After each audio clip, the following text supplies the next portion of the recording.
जय जोहार संगवारी मन, आप मन सबके आपके अपन परिवार आसमा सिविल एकेडमी में मैं इशार अहमद आप मन सबके जोहार स्वागत करत हूं। और मोर संगवारी मन, आज हम पढ़बो छत्तीसगढ़ के प्राकृतिक विभाजन में छत्तीसगढ़ के मैदान ला, जो कि हमारे एग्जाम में बहुत ही इम्पोर्टेंट भूमिका निभाते। तो चला अपन सत्र ला स्टार्ट करत हन, लेकिन सत्र ला स्टार्ट करे से पहले हमन एक सकारात्मक मानसिकता ला अपन मन में संजोबो। तो लेखक कहता है कि एक श्रेष्ठ व्यक्ति कथित कथनी में कम करनी में ज्यादा होता है। और ये बात सही है कि हमेशा जो है बोलने में कम और करने में हमें ज्यादा ध्यान देना चाहिए। हमें किसी भी प्रकार से जो है दुनिया भर के जितने भी अवहेलना है, जितनी भी बातें हैं, वो करने से बेहतर ये है कि हमें बेहतर तरीके से अपनी तैयारी में अपने जो कार्य है उस पर बल देना चाहिए, ना कि स्टेटस लगाने में हमें अपना समय बिताना चाहिए। तो चलिए अपना सत्र स्टार्ट करते हैं। हमारा जो महानदी बेसिन है साथियों, जो आज हम पढ़ने वाले हैं, उसकी एक प्रमुख और एक बहुत ही बेहतरीन विशेषता है कि हमारा महानदी बेसिन ही जो है, जिसके कारण हमें हमारे छत्तीसगढ़ ला धान के कटोरा कहे जाते। धान के कटोरा या चावल का कटोरा मुख्य रूप से इसलिए कहा जाता है मेरे साथियों, क्योंकि जो इसकी आकृति है, ये मुख्य रूप से आपको कटोरे के समान ही दिखाई देगी अगर आप इसको प्राकृतिक रूप से देखने के एक मानसिकता बनाएंगे। तो कैसे, चलिए देखते हैं। जैसे मेरे साथियों, यहाँ पर आपको ये महानदी बेसिन है और इसके बहुत सारे उपविभाग हैं। इन उपविभागों में अगर हम इसके पश्चिम में देखें तो पश्चिम में हमें पश्चिम में हमें मैकल पर्वत श्रृंखला मिलती है। ये मैकल पर्वत श्रृंखला या मैकल पर्वत श्रेणी जो है, मुख्य रूप से सतपुड़ा श्रेणी का भाग है। हम भारत का जब प्राकृतिक विभाजन पढ़ रहे थे तो उसमें हमने जाना था कि राजपीपला, महादेव पहाड़ी और मैकल श्रेणी सतपुड़ा के घने जंगल, बड़े अनमने जंगल सतपुड़ा की पहाड़ी के अंतर्गत आते हैं। वैसे ही हम इसके पूर्व की ओर जाएं तो यहाँ हमें उड़ीसा के पठार देखने को मिलेंगे। ठीक है, इसके उत्तर में जाएंगे तो छुरी उदयपुर की पहाड़ियां और जो है सरगुजा अंचल की पहाड़ियां इसके उत्तर में आच्छादित है। तो ये तीन तरफ से आपको दिखाई दे दिया क्या, उच्च भूमि। लेकिन जब हम दक्षिण की ओर जाते हैं तो हमें दंडकारण्य का पठार पार करना होता है, या दंडकारण्य की पहाड़ी के प्रमुख भाग को पार करना होता है, फिर हम बस्तर अंचल में प्रवेश करते हैं। दंडकारण्य का पठार पढ़ेंगे तो वहां और अच्छे से समझ में आएगा। तो ये पूरे तरीके से दक्षिण में आच्छादित ये पठार पर्वत देखने को मिलेंगे। तो और जो बीच का भाग है वो महानदी और उसकी सहायक नदी जैसे कि शिवनाथ नदी और महानदी, मांड, लात, ये सभी नदियों से जो है बना दोआब क्षेत्र जो है आपको देखने को मिलेगा। और मध्य छत्तीसगढ़ में मुख्य रूप से आपको कृषि जो है वो धान, गेहूं और आपके सोयाबीन, ये सब सारी चीजें उगाते हुए यहाँ छत्तीसगढ़ के हमारे कृषक वर्ग दिखेंगे। तो मुख्य रूप से अगर इसकी आकृति की बात करें तो मैकल, छुरी उदयपुर की पहाड़ी, उड़ीसा के पठार और दंडकारण्य के पठार से ये घिरा क्षेत्र, बीच का भाग जो है वो कटोरे के समान दिखाई देता है। ठीक है, लेकिन अगर हम इसकी बात करें कि इसमें हम इसके विस्तार की बात करें तो विस्तार की बात साफ साफ लिखाई हुई है, आपके स्क्रीन में दिखाई दे रहा होगा। आप इसे याद कर सकते हैं कि अक्षांशीय रेखाओं के अनुसार अक्षांशीय स्थिति इसकी 19 डिग्री से लेकर 23 डिग्री तक के विस्तृत है। अगर हम इसके दक्षिण में जाए तो 19 डिग्री से यहाँ से स्टार्ट होता है, 19 डिग्री से, और आपका 23 डिग्री तक के जो है इसका विस्तार देखने को मिलेगा, अक्षांशीय विस्तार। 80 से 83 तक के जो है ये कहाँ फैला हुआ है, तो देशांतरीय रूप से फैला हुआ है। तो 80 यहाँ होगा और आपका 83 जो है वो आपका कहाँ होगा, पूर्व में। ठीक है, 80 से 83 डिग्री तक के ये फैला हुआ है। इसमें शामिल जिलों की बात करें तो कुल 19 जिले हैं। अगर मैं इसको पढ़ना स्टार्ट करूंगा तो बस कंडक्टर जैसा लगूंगा, ये याद करने की जरूरत नहीं है, लेकिन पता होना चाहिए कि हमारे छत्तीसगढ़ के मैदानी भाग में कौन कौन से जिले स्थित हैं। ठीक है, अगर इसकी औसत ऊंचाई की बात करें तो 230 मीटर लिखाया हुआ है, 220 मीटर से 330 मीटर तक की इसकी औसत ऊंचाई है। ज्यादा ऊंचा भाग ये नहीं है। और इसका ढाल जो है वो किधर है, तो पूर्व की ओर इसका ढाल है। जैसे हम नक्शा पढ़ते हैं, नक्शे का हम अध्ययन करते हैं तो कैसे पढ़ते हैं नक्शे का अध्ययन, तो नॉर्थ, साउथ, ईस्ट, वेस्ट या उत्तर, दक्षिण, पूर्व, पश्चिम, तो पूर्व की ओर जो है इसका क्या है, ढलान है मेरे साथियों। भौतिक उपविभाजन अगर इसका हम करते हैं और अलग अलग तरीके से अगर हम इसको तोड़ते हैं तो हम देखेंगे कि लगभग लगभग 31,600 वर्ग किलोमीटर में जो फैला हुआ क्षेत्र है वो मैदान है, समझ रहे हैं।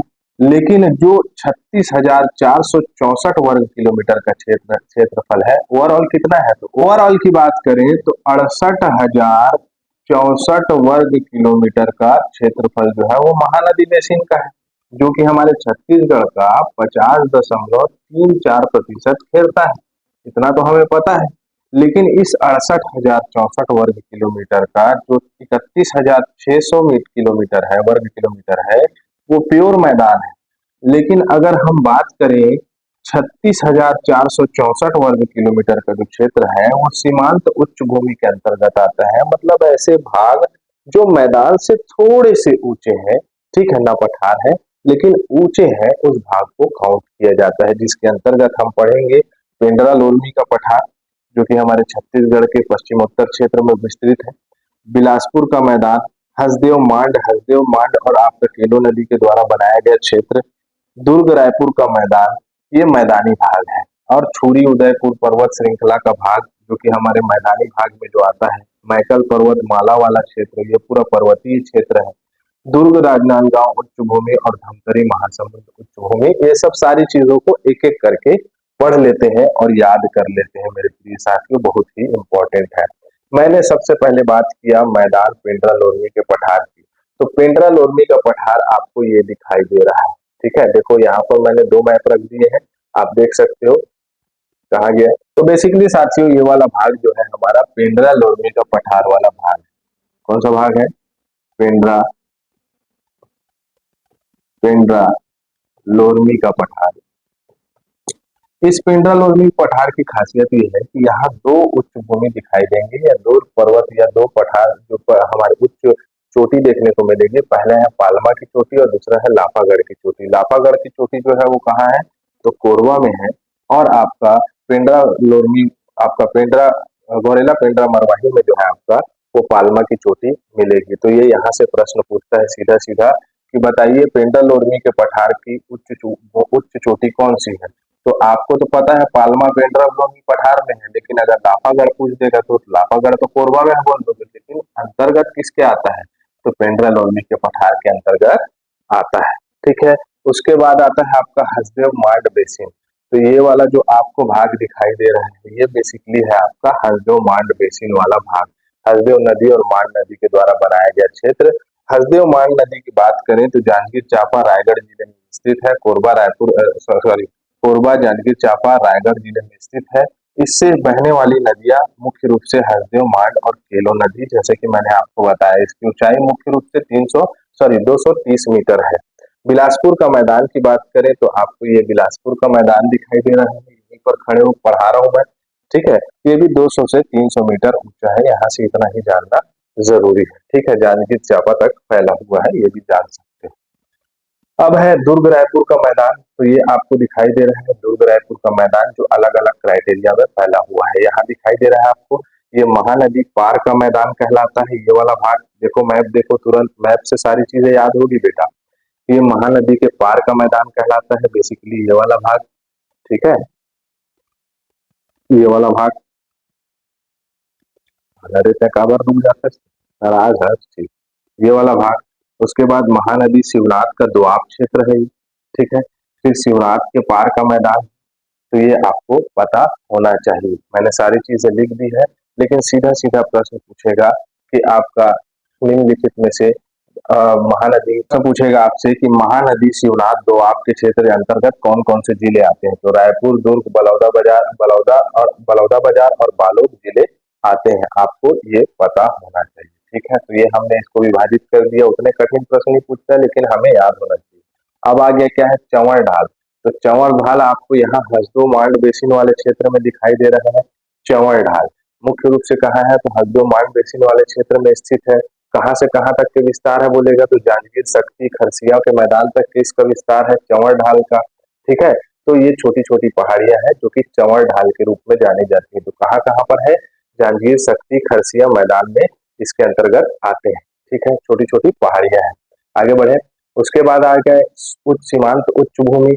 तो छुरी उदयपुर की पहाड़ी कहाँ है? तुरंत मैं आप निकालो मैप, उसमें दिखाई देगा। ठीक है, यहाँ पर मैप रखने की जगह नहीं थी इसलिए मैंने नहीं रखा है। तो छुरी उदयपुर की पहाड़ी कहाँ कहाँ पर है? तो धर्मजयगढ़ तहसील, कोरिया आपका कोरबा वाले क्षेत्र में, दक्षिण सरगुजा वाले क्षेत्र में फैला हुआ है। 600 से 900 मीटर इसकी ऊंचाई है। मैकल श्रृंखला की बात करें तो मैकल श्रृंखला की बात क्या करेंगे कि उत्तर से जो है दक्षिण की ओर अगर बात करें तो राजनांदगांव, गौरेला, पेंड्रा, मरवाही तक ये पूरा का पूरा फैला हुआ है। ठीक है, इसकी चोटी, सबसे ऊंची चोटी कौन सी है? तो बदरगढ़, 1176 मीटर इसकी ऊंचाई है। कबीरधाम जिले में है। कौन बदरगढ़ पूछेगा कौन से जिले में है तो क्या बताओगे?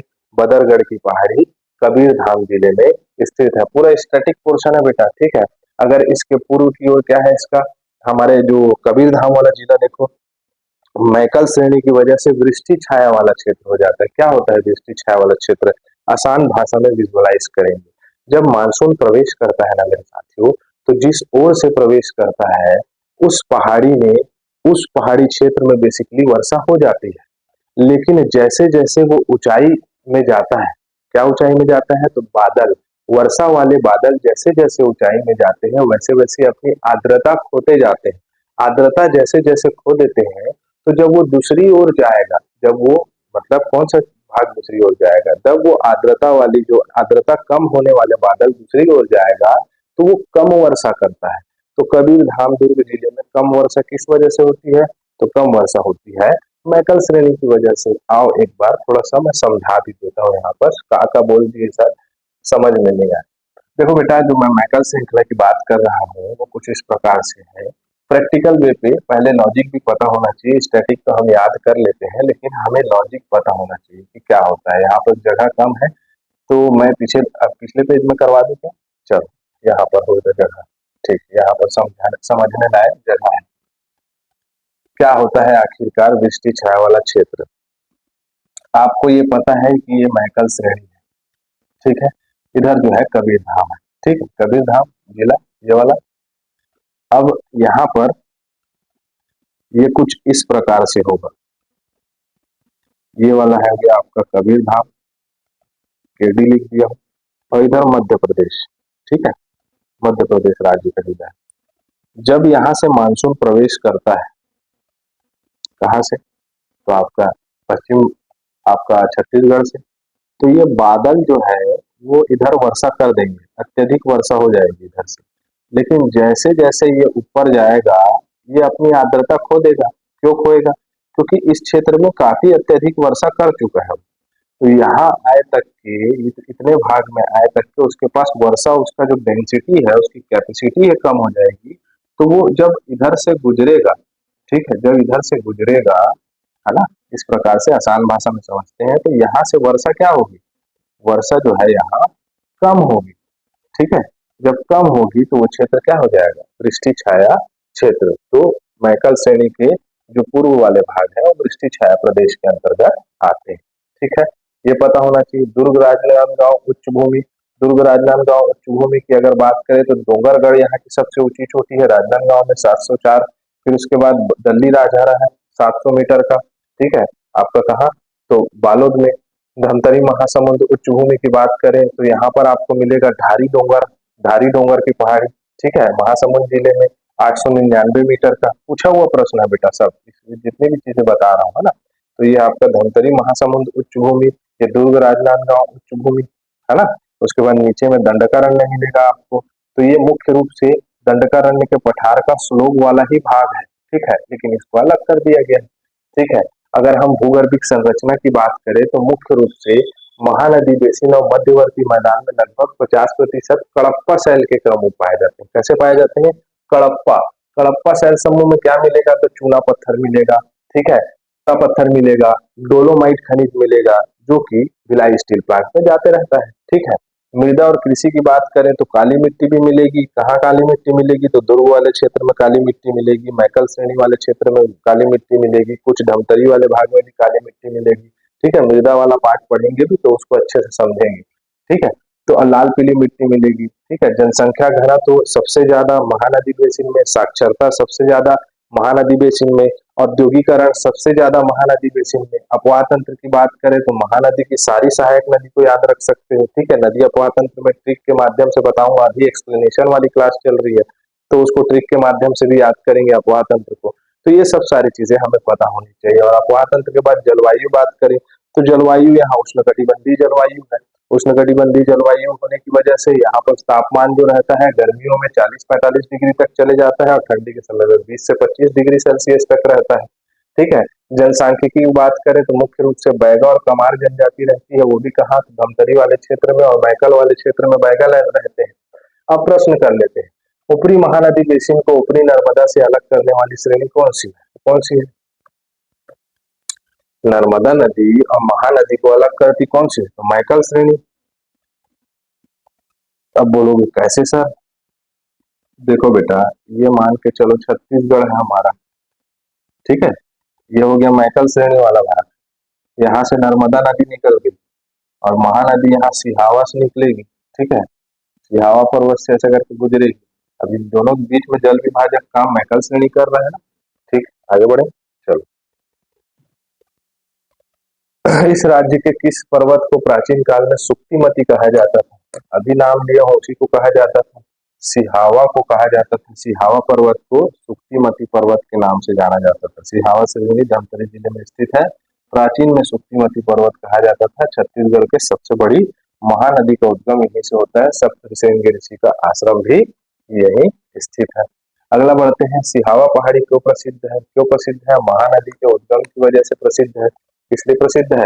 महानदी का उद्गम स्थल है ना बाबा, यहीं से तो इसलिए प्रसिद्ध है। ठीक है, आगे बढ़े। कोई भी कंफ्यूजन होगा कमेंट बॉक्स में पूछना। मैकल श्रेणी निम्नलिखित में से किसका भाग है? मैकल श्रेणी किसका भाग है? तो सतपुड़ा का भाग है। बताया था राजपीपला, महादेव पर्वत श्रृंखला और सतपुड़ा आपका मैकल श्रेणी। सतपुड़ा के घने जंगल, बड़े अनबड़े जंगल, घूमने जाना बहुत बढ़िया जगह है, बहुत बंदर मिलेगा, चाप देता है। ठीक है, निम्नलिखित में से कौन से पहाड़ राजनांदगांव जिले में स्थित है? कौन सा पहाड़ राजनांदगांव में स्थित है बताओ?